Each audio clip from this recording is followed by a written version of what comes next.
ফ্রেমটা দেখো, frame under frame, এই আয়নায় দেখা যাচ্ছে আমায়। এই ফ্রেমটা ভারী সুন্দর লাগলো। আসলে ছবির জগতে থাকলে কখনো কখনো, বিশেষ করে এসব নিয়ে পড়াশোনা যেহেতু করেছি, সেহেতু কখনো কখনো বিভিন্ন ফ্রেম খুব আকর্ষিত হয়, মানে আকর্ষণ করে।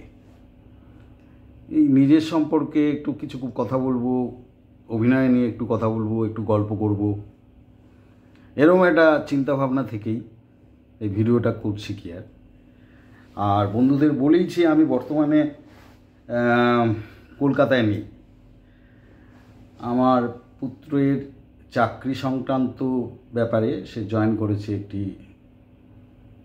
গেম ইন্ডাস্ট্রির একটি কোম্পানিতে। তার চাকরির শুরু হয়েছে। এই শুরুর দিকে তাকে একটুখানি এই নতুন শহর ব্যাঙ্গালোর, এখানে একটুখানি ঠিকঠাকভাবে তার ব্যবস্থা করে দিয়ে আমাকে আবার কলকাতায় ফিরে যেতে হবে আমার কর্মদুনিয়ায়। তা যাই হোক, সেজন্যই এসছি। তা অবসর সময়গুলো কিভাবে কাটাবো একটু গল্প করা যাক। যাদের মনে হবে একটুখানি অবান্তর কিছু কথাবার্তা শুনবেন, তারা শুনতে পারেন। তা যাই হোক, যেটা আমি বলছিলাম, তা ঘটনার পরিপ্রেক্ষিতেই কিন্তু এই চলচ্চিত্র নিয়ে চলে আসা। অরিজিনালি ছোটোবেলা থেকেই আমি ফিল্ম মেকার হব, আমি ফিল্ম দুনিয়ায় কাজ করব।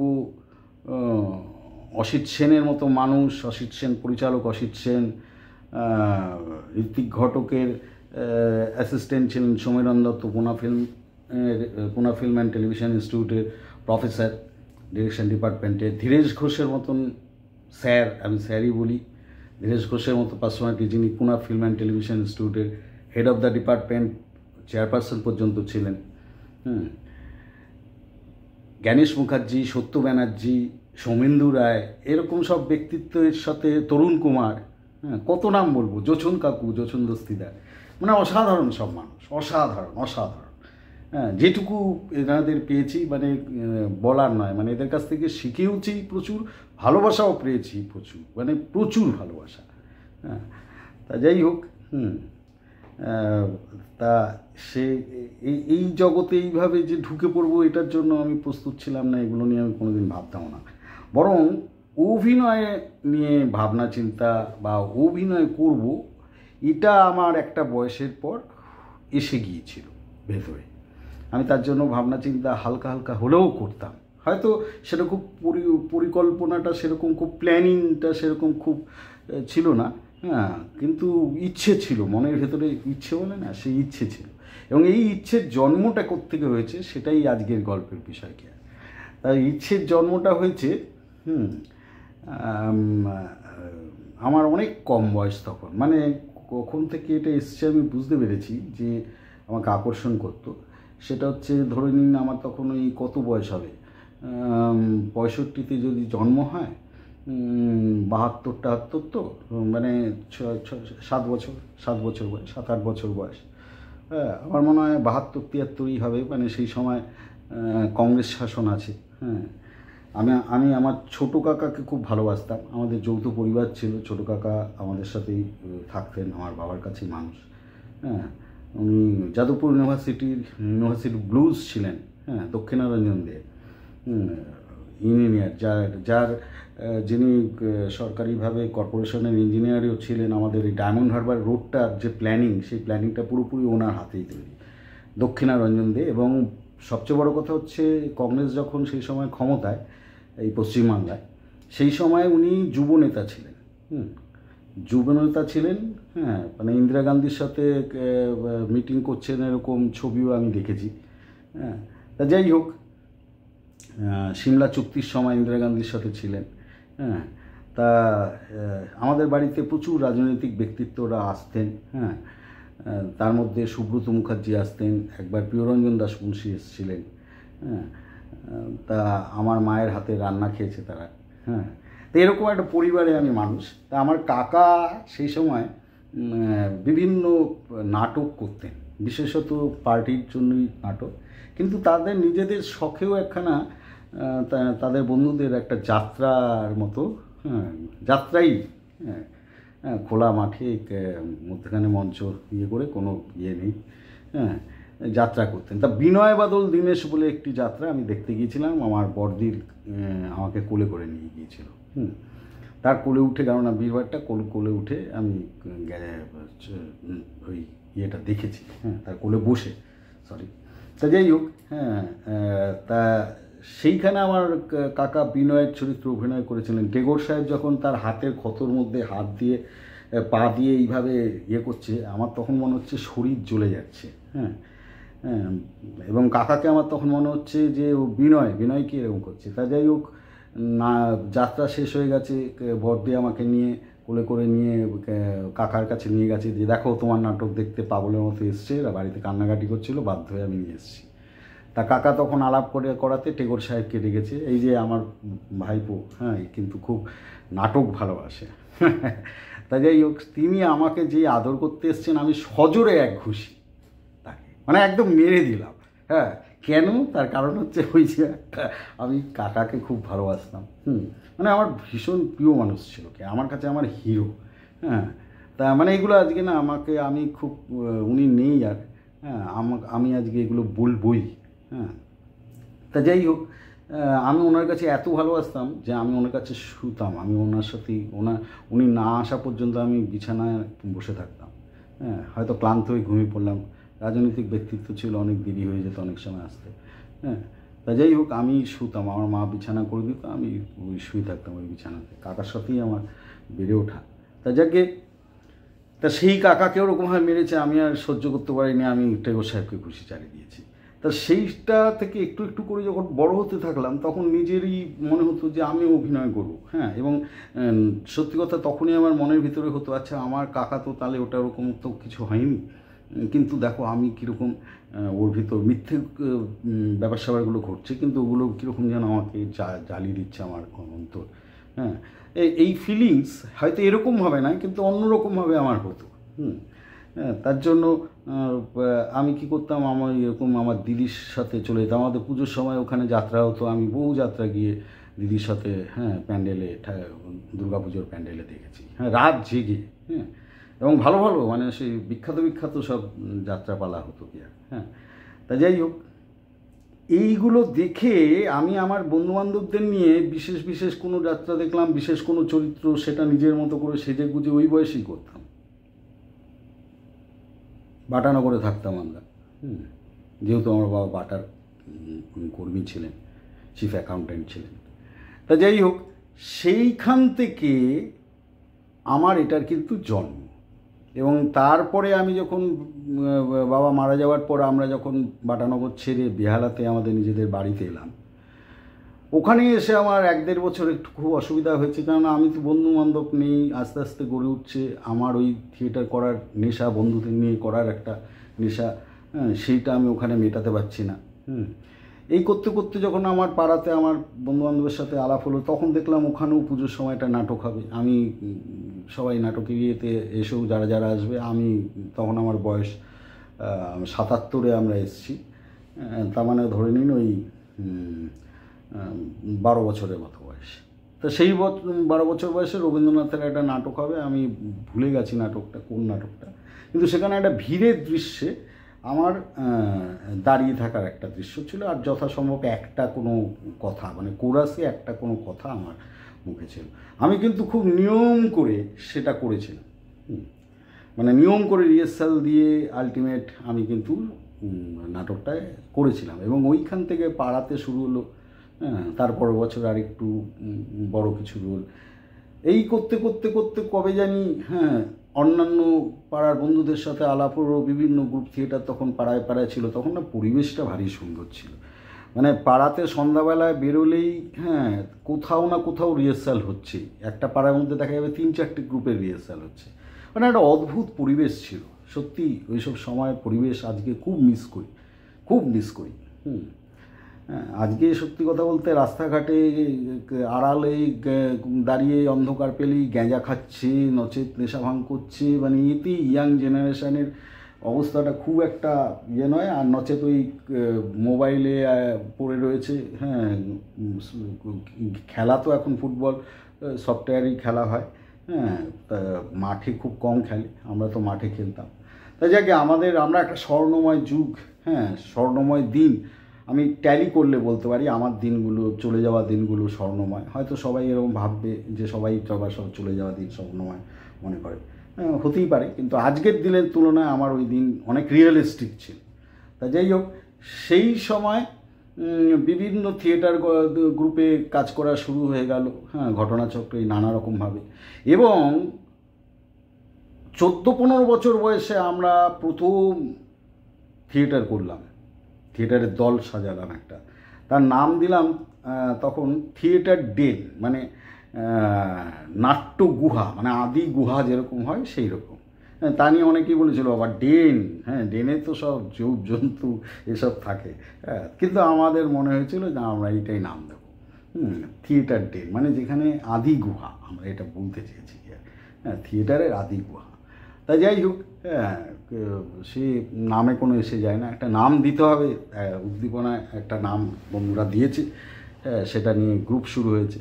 এই থিয়েটার ডেন আপনারা খোঁজ নিলে একটুখানি দেখতে পারবেন, পশ্চিমবাংলায়, আমি বলবো পশ্চিমবাংলায় শুধু নয় সমগ্র ভারতবর্ষে, আমি খুব মানে খুব জেনে শুনে বলছি, প্রথম ভারতের যদি বলেন, ভারতের পশ্চিমবাংলার যদি বলেন, পশ্চিমবাংলার হ্যাঁ নাট্যমেলা এই থিয়েটার ডেন করেছিল।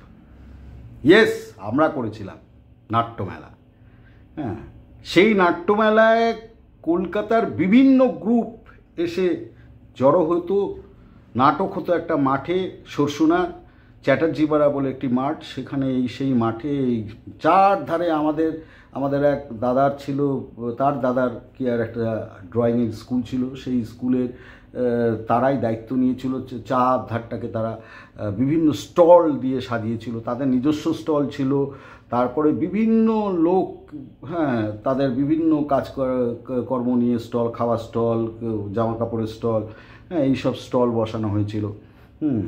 আমার আজও খেয়াল আছে, আমার সেই সময় আমি এক জায়গায় পড়াশোনা করতাম, সেইখানে আমার এক শিক্ষক ছিলেন যিনি ভারতীয় প্রাক্তন নাট্য প্রতিনিধি ছিলেন, অঞ্জন দাশগুপ্ত।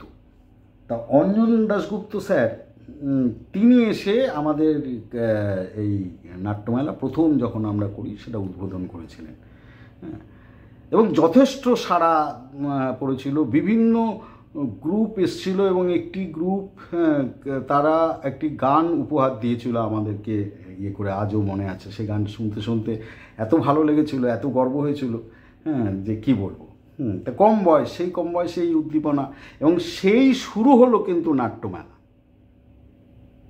নাট্যমেলা কিন্তু প্রথম সেই অর্থে আমরাই করেছিলাম, এবং সেটা যথাসম্ভব আপনাকে আমি বলছি, অবশ্যই 80-র দশক, 81-82 হবে। হ্যাঁ, আমার মনে হয় 81-82 হবে, 81-82 ম্যাক্সিমাম, মানে হোপ 86-এর আগে আই থিঙ্ক। হ্যাঁ, মানে খুব ভুল যদি না করি, আমার অন্যান্য বন্ধুবান্ধবরা আছে, তারা যদি ভিডিও তোমরা দেখো, তোমাদের যদি ইয়ে থাকে, খেয়াল থাকে ইয়ারটা, তাহলে তোমরা বলে দিতে পারো। তা যাই হোক, ওইখান থেকে শুরু হলো অভিনয় নিয়ে পাগলামি।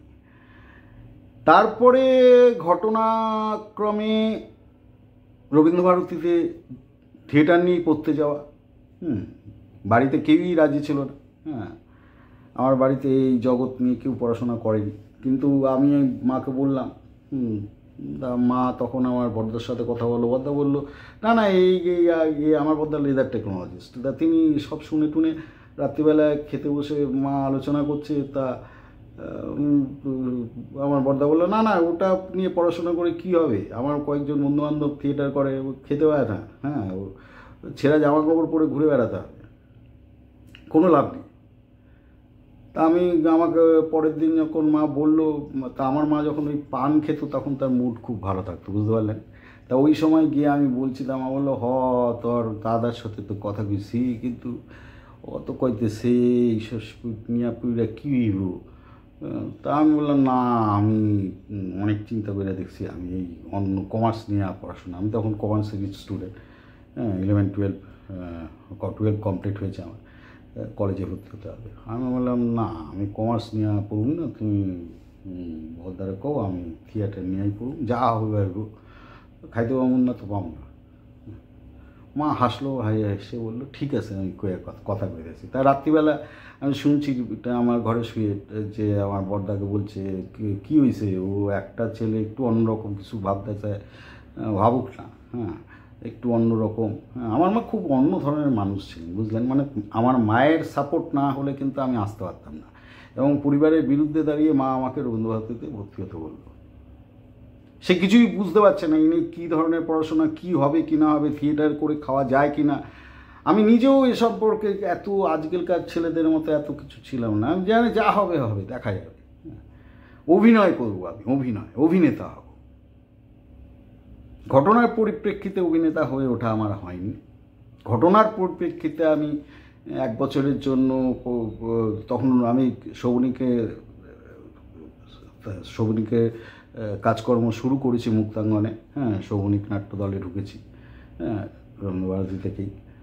বিমলদার মতো ডিরেক্টর পেয়েছি, তিনি গুরু, তিনি আমাদের যথেষ্ট ভালোবাসতেন। বিমলদার সাথে প্রোডাকশান করেছি আমাদের জন্য। প্রথম যখন আমরা ঢুকছি তখন আমাদের জন্যই উনি 2টো সিন নিজে এক্সট্রা নাটককারের সাথে কথা বলে 2টো সিন আমাদের জন্য লিখে ফেললেন। আমি আমার এক বন্ধুকে নিয়ে এসেছিলাম, মানব নামে, রবীন্দ্রভারতী।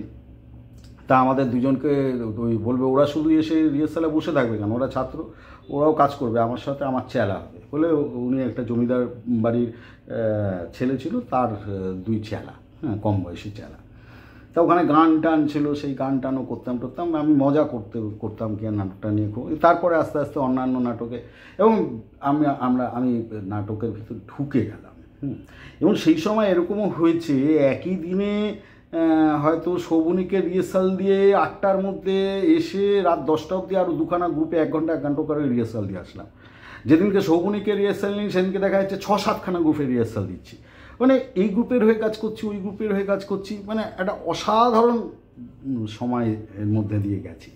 কি হবে জানি না, নাটকে একটা চরিত্র আমাকে দিয়েছে, ভালো চরিত্র, চ্যালেঞ্জিং, আমি করব, এইভাবে অভিনয় জগতে আমার চলে আসা। কিন্তু সেটাকে প্রফেশনালি অভিনেতা হিসাবে আমি কিন্তু আসতে পারলাম না। আমার নিজের তার পিছনে কারণ আছে। আমি মধ্যেখানে 1 বছর অভিনয় জগৎটাই ছেড়ে দিয়েছিলাম। ছেড়ে দিয়ে আমি ডিসিশন নিয়েছিলাম যে সিভিল সার্ভিস করব কিছু একটা, সেই নিয়ে WBCS পড়াশোনা শুরু করলাম।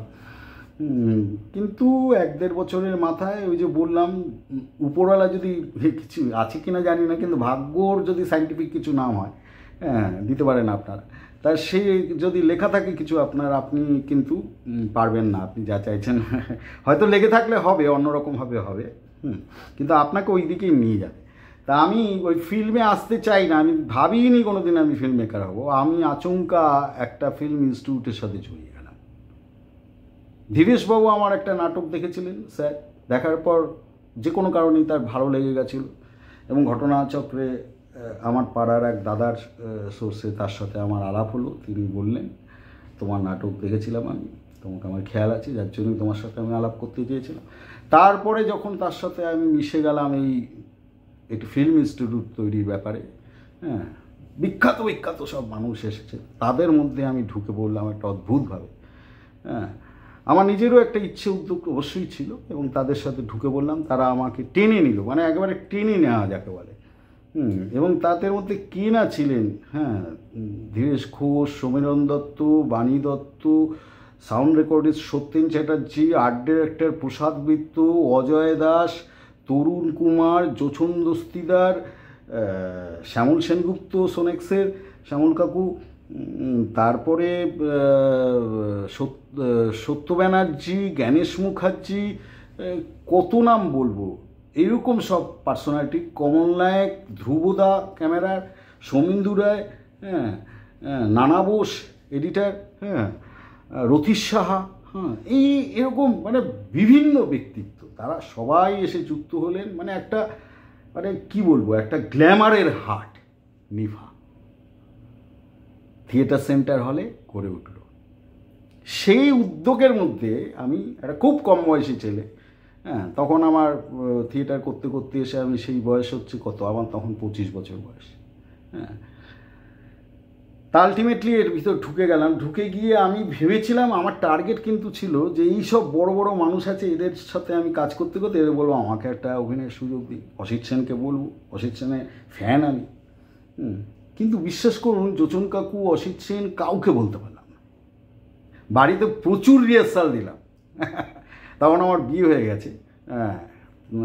তা আমার স্ত্রীর সাথে বসে প্রচুর রিহার্সাল, প্রতিদিনই বাড়ি ফিরলে উনি, নিভা থেকে বাড়ি ফিরলে উনি বলছেন, কি অসিত কাকুর সাথে কথা হলো, গণেশ কাকুকে বললে, যোচন কাকুকে তোমার বললে? আমি বললাম না, বলতে পারিনি ঠিক, এই বলতে আমি আর পারলাম না। এবার তার ফলে কী হবে, নিজের অভিনয়ের ইচ্ছে, নিজের এইগুলো তখন মিটছে কীভাবে, যেহেতু আমি ভালো ওয়ার্কশপ পাচ্ছিলাম, মানে গণেশ কাকু, ধীরেশ ঘোষ প্রথমে এটা একটা দুটো ক্লাস দিয়ে আমাকে অভিনয় নিয়ে পড়েছি, যেহেতু ইম্প্রোভাইজেশনের উপরে আমার ক্লাস দিয়ে খুব স্যাটিসফাইড হলেন, হ্যাঁ। তারপরে সেই ক্লাসের রিপোর্ট দেখে গণেশ কাকু ঢুকিয়ে ড্যাম স্যাটিসফাইড হলেন।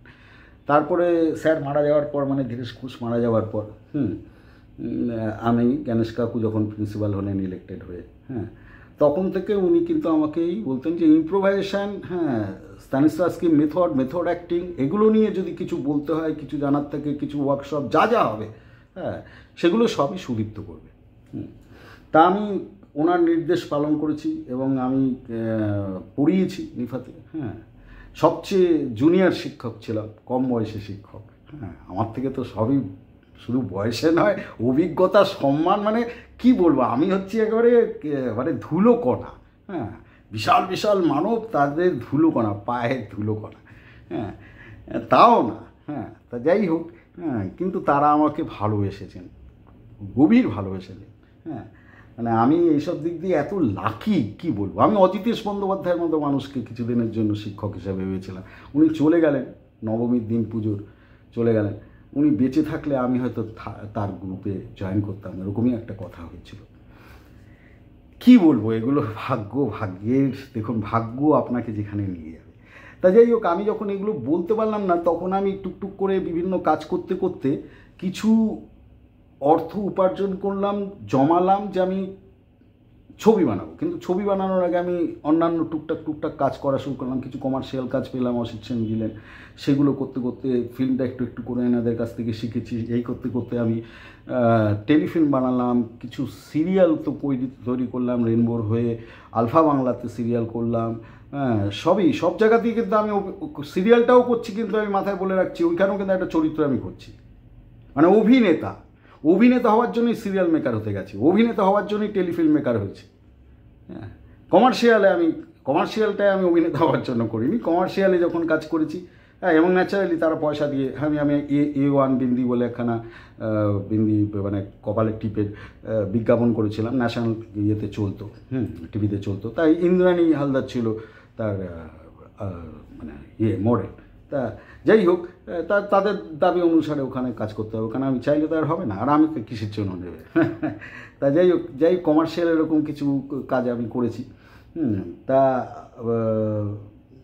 সেইখান থেকে আমি একটু করে নিজেকে তৈরি করি, এই তৈরি করতে এবং এইসব মানুষের সাথে থাকতে আমি সিরিয়ালে ঢুকি, নিজের অভিনয়ের জন্যই একটা চরিত্র রাখি, অন্যান্যদের নিয়ে কাজ করি, হ্যাঁ। ওরে বাবা দেখোছে বলে একটা কমেডি 52 এপিসোড অবধি রেনবোতে চালিয়েছি, হ্যাঁ।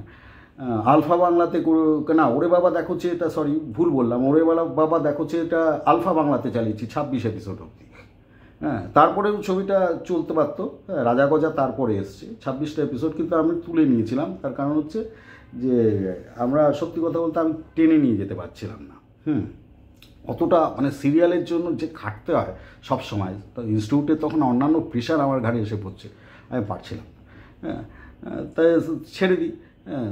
তার আগে বা পরে আমি 52 এপিসোড, হ্যাঁ, করি রেনবোতে, একটা রেনবো প্রোডাকশানের হয়ে। তারা বাংলার তখন সবে তারা নিয়েছে, হ্যাঁ। তা সেইখানে আমি একটা সিরিয়াল করি খাঁটি মানুষের খোঁজে। তাতেও ভালো ভালো ইয়েছে, গণেশ কাকুকে দিয়ে অভিনয় করেছি, সত্য ব্যানার্জি অভিনয় করেছেন। তখন নতুন আমাদের সিরিয়াল দুনিয়াতে ঢুকেছেন বিশ্বজিৎ দা, তা বিশ্বজিৎ দাকে দিয়ে অভিনয় করিয়েছি। রনিও তখন নতুন আস্তে আস্তে উঠে আসছে, মানে রজতাভ দত্ত, হ্যাঁ, সেই রজতাভ দত্ত ওখানে একটা বিশেষ চরিত্রে অভিনয় করেছেন, হ্যাঁ। তা তাদের সাথে আমিও ওখানে একটা চরিত্রে, বিশেষ চরিত্রে অভিনয় করতাম। মূল কিন্তু করার পেছনে কারণ হচ্ছে এই সিরিয়াল, যে আমি ওখানে অভিনেতা হিসাবে, অর্থাৎ নিজেই নিজেকে বুস্ট করে নিয়ে গেছি, কাউকে কোনোদিন রিকোয়েস্ট করতে পারিনি বলে। জীবনে 2টো ছবি বানিয়েছি, সেই 2টো ছবির হিরো নিজেই হয়েছি, নিজেই তার প্রডিউসার। একটা ছবি অ্যামাজন প্রাইম ভিডিওতে পাবেন, শীর্ষেন্দুর ডায়েরি। আরেকটা ছবি এখনও কোনো প্ল্যাটফর্মে যায়নি, কিন্তু ছবিটা আমি রিলিজ করেছিলাম 2022-এ। ইন্টারন্যাশনাল অ্যাওয়ার্ড আছে আমার 3খানা, 12খানা ফেস্টিভ্যালের নমিনেশন আছে। তার গল্প হার্ট স্টোরি, আমার জীবনে ঘটে যাওয়া কিছু ঘটনার উপরে। তা যাই হোক, যারা এই ছবিগুলো শীর্ষেন্দুর ডায়েরি দেখতে চান, আপনারা অ্যামাজন প্রাইম ভিডিওতে পেয়ে যাবেন। তবে ফিল্ম যে আমি করেছিলাম, সেই ফিল্ম 2টো যে আমি পরপর করেছি, আমি দেখুন ফিল্মে হিরো হব বলে কিন্তু আমি ওইভাবে লিখিনি। আমি কিছু বলতে চেয়েছিলাম। এই ছবির বিষয়ে একটা কথা বলি, ছবির বিষয়ে আমার ঢোকা কারণটা হচ্ছে ওই যে আমি থিয়েটার করা ছেলে, তো আমার মনে হয়েছে সমাজের যে বর্তমান পরিস্থিতি যাচ্ছে, এই পরিস্থিতিতে আমার কিছু বলতে হবে। হ্যাঁ, আমার একটা আমার একটা মানুষ হিসাবে, একটা গণতান্ত্রিক রাষ্ট্র ব্যবস্থায় প্রতিটা মানুষেরই কিছু বলার অধিকার রয়েছে। তা আমি মনে করেছি আমিও বলবো, কিন্তু ঝান্ডা নিয়ে বলতে পারবো না, রাস্তায় দাঁড়িয়ে চিৎকার করে হয়তো ক্ষমতা না থাকলে বলবো, হ্যাঁ। কিন্তু আমি যেহেতু শিল্পী, নিজেকে ওইভাবে, তাই শিল্পের মাধ্যমে আমি কিছু বলতে চেয়েছি। আমার শীর্ষেন্দুর ডায়েরি কিন্তু 34 বছর বাম শাসন ভেঙে পড়লো যখন, সেই সময় পশ্চিমবাংলায় যা হয়েছিল, মৃত্যু উপত্যকা হয়ে গেছিল তো পশ্চিমবাংলাটা, হ্যাঁ। সেই মৃত্যু উপত্যকায় একজন শিল্পী দাঁড়িয়ে থাকলে তার কি অবস্থা হতে পারে, সেই অবস্থার উপরেই কিন্তু দাঁড়িয়ে আমি শীর্ষেন্দুর ডায়েরি লিখেছিলাম। এবং আমার মানসিক অবস্থা কিন্তু তখন রোজ খবরের কাগজে একটি করে মৃত্যু সংবাদ দেখবার পর এরকমই হয়েছিল, এত অস্থির হয়ে গিয়েছিল। সেই সময় আমার অনুভব আমাকে দিয়ে ওই ছবিটা করায়, আমি ওই ছবিটা করি, এবং সেখানে স্বাভাবিকভাবেই আমি শীর্ষেন্দুর চরিত্র করি, যেহেতু আমার হিরে অভিনেতা। তাই আমি আজকে কেন এই কথাগুলো আপনাদের বলছি, ভেতরে যদি ইচ্ছে থাকে, ভেতরে যদি আগুন থাকে, তাহলে আপনি আপনাকে নিয়ে যেতে পারবেন। আমি কইটুকু আর গেছি, আমার আগুনের 2% যেতে পেরেছি, 98% আমি যেতে পারিনি। হ্যাঁ, আমি পারতাম, কোনো অসুবিধা ছিল না, যদি দায়বদ্ধতা আমার ভেতরে না ঢুকে পড়তো। সেই দায়বদ্ধতা হচ্ছে এনআইএফএফের সাথে যুক্ত হয়ে যাওয়ার পর এনআইএফএফকে ছেড়ে বেরিয়ে নিজের ধান্দায় ছুটে যাওয়াটা আমার করা হয়ে ওঠেনি, আমি পারিনি। কেন, ওই যে বললাম, যেসব মানুষগুলো আমাকে নিয়ে এই দুনিয়ায় এসে দাঁড়িয়েছিলেন, তাদের তৈরি সংস্থা তো national institute of film and fine arts, ডিফা। তাই আমার পক্ষে সম্ভব হয়নি নিজের ধান্দা গুছিয়ে নিয়ে ওখান থেকে পালিয়ে যাওয়া। আজকে আমি এখানকার জেনারেল সেক্রেটারি, রাজা সেন এই সংস্থার বর্তমানে প্রিন্সিপাল এবং ভাইস প্রেসিডেন্ট। আমিও এই সংস্থাতে পড়াই, এখনও পড়াই, এখন সব ডিপার্টমেন্টেই পড়াতে হয় আমাকে। তাই যে দায়বদ্ধতা, একটা অর্গানাইজেশনকে টেনে নিয়ে যাওয়ার দায়বদ্ধতা, তার অনেক কিছু, একটা জেনারেল সেক্রেটারি যা যা দায়িত্ব হয়, হ্যাঁ। দেখুন, জেনারেল সেক্রেটারি অমুক তমুক এগুলো বড় কথা নয়, বড় কথা হচ্ছে যে এর জন্মলগ্ন থেকে আমি আছি, হ্যাঁ। তাই এর সামান্য কোথাও কেটে ছিঁড়ে গেল যে যন্ত্রণা আমার ভিতরে হবে, সে বাকিদের কতটা হবে আমি জানি না, হয়তো সবারই সমান হবে বা আমার থেকে বেশি হতে পারে, কিন্তু আমার যন্ত্রণাটা যেরকম লেভেলে হবে সেটা আমি বুঝতে পারি, আমি কোথাও থাকতে পারবো না। আমি তো ফিল্মের মানুষ ছিলাম না, নিফা আমাকে ফিল্মের মানুষ করে দিয়েছে, এবং আমি এদের ভালোবাসা পেয়েছি। বলছি না, যেসব মানুষের হাত ধরে এসেছি, আমি ভাবতে পারি না আমি ভাবতে পারি না। হ্যাঁ, জ্ঞানেশ মুখার্জি, অসিত সেন, হ্যাঁ, তার বাড়িতে ডেকে আমাকে চিংড়ি মাছ ভাজা খাওয়াচ্ছে। আমার বাড়িতে এসে আমার স্ত্রীর হাতে বলছে ইলিশ মাছ ভাজা খাবো, বেগম ইলিশ মাছ তৈরি করো। হ্যাঁ, আমি শুটিং করে আসছি, আমি খাবো। হ্যাঁ, হ্যাঁ, একটা শুটিং করে এসে আমার স্ত্রীর হাতে, আমার বৌদির হাতে তৈরি, তারা সব, আমি তো যৌথ পরিবারই থাকি, তারা সব রান্না করে দিয়েছে, উনি খাচ্ছেন। তো এইরকম আমার ছেলের ইয়ের দিন আসতে পারিনি, অসুস্থ হয়ে পড়েছেন, অন্নপ্রাশনের দিন পরের দিন এসছে। হ্যাঁ, আমি ভাবতেই পারিনি আসবে, চলে এসছে। হ্যাঁ, আমি অসুস্থ ছিলাম। হ্যাঁ, তোমাকে ফোন করে বলেছে আজ আমার শরীরটা খুব খারাপ, জ্বর হয়েছে, বেরোতে গিয়ে পড়েও গিয়েছি একটুখানি। তা সিঁড়ি থেকে তা হাঁটুতে একটু লেগেছে, আমি যাবো এর মধ্যে, নচেত অফিস ইনস্টিটিউটে তো দেখা হবে। পরের দিন রোববার ছিল আমার মনে হয়, ইনস্টিটিউট বন্ধ ছিল, উনি সোজা বাড়িতে চলে এসেছিলেন। তো এইরকম সম্পর্ক, এবং ভালো কিছু রান্না করলে শুধু তো চলে এসো, এরকম একটা ব্যাপার ছিল। এনার কাছ থেকে ছবির কম্পোজিশন, ফ্রেমিং সব কিছু শিখেছি আমি। কি কি মানে এত ঋণী ভাবতে পারবো না। তা আমি পালাবো কী করে এই অর্গানাইজেশন থেকে, সম্ভব না। হ্যাঁ, তাই আপনাদের যদি ইচ্ছে থাকে, যে আমি বলতে চাই যে ইচ্ছে যদি মনের ভিতরে থাকে, এত বাধা, এত সমস্যা, এত দায়িত্ব ঘাড়ে নিয়েও কিন্তু আমি আমার অভিনয় করবার তাগিদে যা যা করার সেগুলো করেছি। হ্যাঁ, এবং ফিল্ম একসময় যখন মনে হলো যে আমি ফিল্মও করবো, আমি ফিল্ম করেছি। ইয়েস, আমি ফিল্ম করেছি, 2টো ছবি আমি প্রডিউস করেছি, ডিরেক্ট করেছি, আবার অভিনেতা হিসাবে কাজও করেছি। হ্যাঁ, তাই মানুষ পারে না বলে কিছু নেই, সে যদি চায় সে পারে। আপনি যদি চান আপনি পারবেন, আপনাকে কেউ থামাতে পারবে না। আমি বলছি, আপনাকে কেউ থামাতে পারবে না। আজকের আড্ডা এইটুকুই থাক। হ্যাঁ, কলকাতায় ফিরে যাওয়ার জন্য মন ভুরু ভীষণ ছটফট করছে। যে যাই বলুক, আজকে আমি ফোনে রিফাতে বলছিলাম, কথা হচ্ছিল আমার সাথে, খোঁজ খবর নিই কি কথা হচ্ছিল, তখন আমি বলছিলাম যে যাই বলুক, যে যাই বলুক, আমার কলকাতা, আমার কলকাতা, তার মতো স্বাদ, তার মতো ভালো লাগা পৃথিবীর কোনো শহরে হয়তো আমি টিকতে পারবো না। আমি কলকাতাতেই থাকতে চাই, আমি কলকাতাতেই বারবার জন্মাতে চাই, আমি কলকাতাতেই মরতে চাই। I love Kolkata. ভালো থাকবেন।